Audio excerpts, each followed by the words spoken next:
I Spy is the name of an old TV series you may remember. With all the straws in the wind now about a new U.S. approach toward Iran, a former spy's experiences in that country may be just what our new administration needs to hear. Our cover story is reported now by Kimberly Dozier.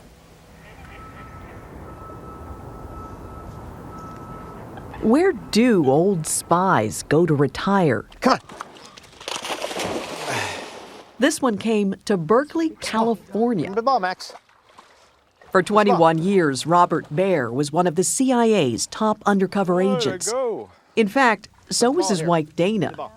I'm having trouble picturing you both were spies. We met in Sarajevo. We were doing counterterrorism. While Bob did the spying, Dana was his shooter, watching over him with a loaded gun in case of trouble.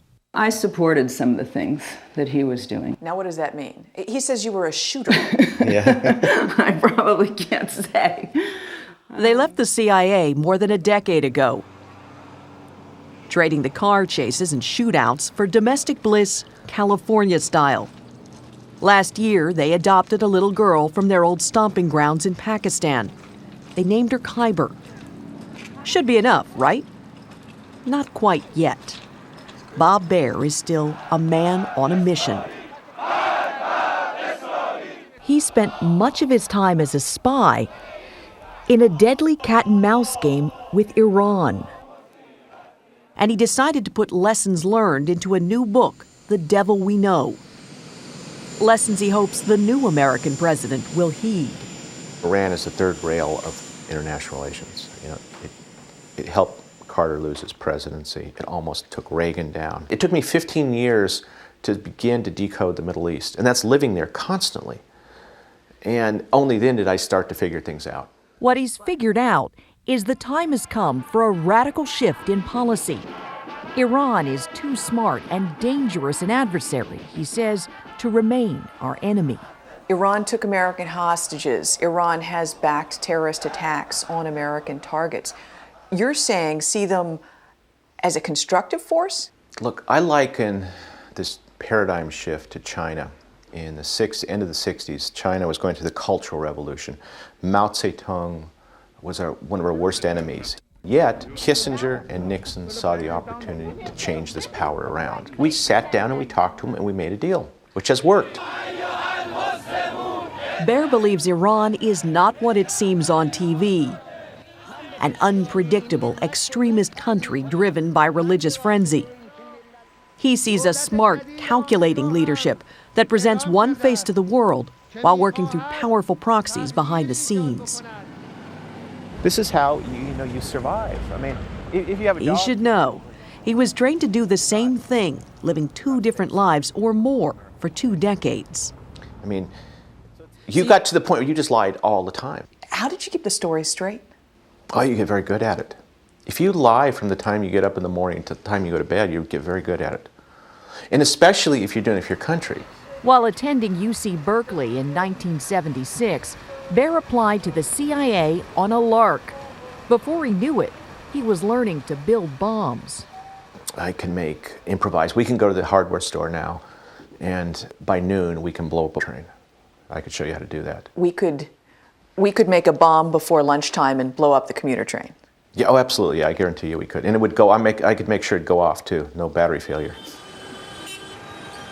Baer was stationed in India, Bosnia, Lebanon, and Iraq.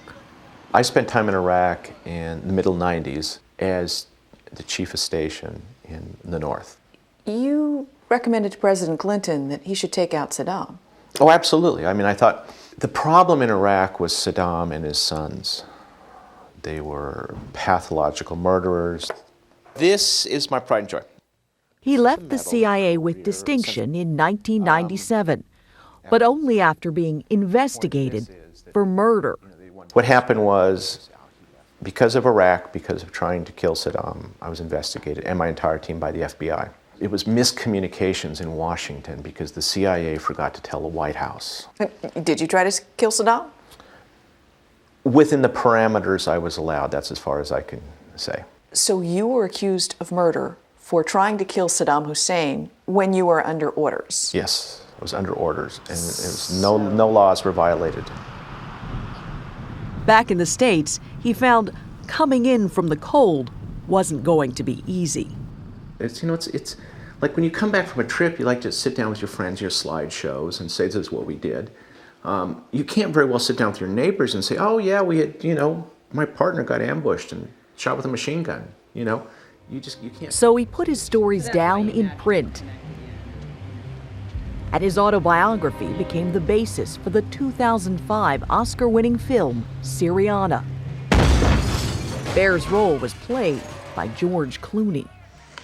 You're going to give me the names of every person that's taken. Baer even had a small part in the film. Incident. 2 men have been murdered. We've been tasked with the damage assessment. George Clooney's in the wheelchair, and he's obviously been tortured, and I'm the guy that's looking very serious and saying, I don't really care about, losing your nails. You're in trouble. Did that ever happen to you? No, never lost my nails. Did you ever have to do that to anyone else? Pull our nails out? Torture? No. My name is Bob Baer. I used to be a CIA agent. His next project was a series of documentaries tracing the history of the suicide bomber, what Baer calls the most significant weapon of our generation. Was always car bombs. Much of it was filmed inside Iran, the country Baer says that started it all. He blames Iran for the deadly 1983 bombings in Lebanon of the U.S. Embassy and the Marine barracks. Lay down, Marine! Lay down, Marine! When I was last here more than 25 years ago, Iran was one of the United States' greatest allies in the region. Now it is one of our greatest enemies. It was while filming the documentary that Baer realized something big was happening. My social contacts are all in the Middle East, and they told me they're terrified of Iran. Not the Iran we see, but the Iran they see. They see a new Iranian empire. Baer believes that while removing Saddam Hussein from power was necessary, the Iraq War was bungled. You're saying the way the U.S. invaded Iraq has been a gift to Iran. It's been totally a gift to Iran because Saddam and his regime were a dam against Iranian influence. And it was a very effective dam. They fought a war for 8 years, and they stopped the Iranians. And the Iranians were terrified of setting foot in Iraq under the old system. And now? And we destroyed that old system, and we opened it up to Iranian influence. And they're going to infiltrate. And Iran is poised and eager, he says, to spread that influence from Iraq throughout the Middle East. Iran uses proxies. This is empire by proxy. You get people, it's like communism. You get people to go along with you in your vision of the world. And they're saying, we can finally drive the United States out of the Middle East. Unless, Baer says, we give President Ahmadinejad and his religious backers what they want. First of all, they want to be recognized as a major power in the Gulf. By the United States. By the United States, by the Europeans. They want to be deferred to on big issues like Iraq and Afghanistan, issues that directly affect them. But in a sense, wouldn't Europe be rewarding them for bad behavior? We would be, but does it matter? We have to be pragmatic about this. As he revealed in his press conference last Monday, President Obama seems to be considering his options. My national security team is currently reviewing our existing Iran policy, looking at areas where we can have constructive dialogue, where we can directly engage with them. If we don't negotiate, Baer worries, the United States may find itself in yet another war we can't afford to fight.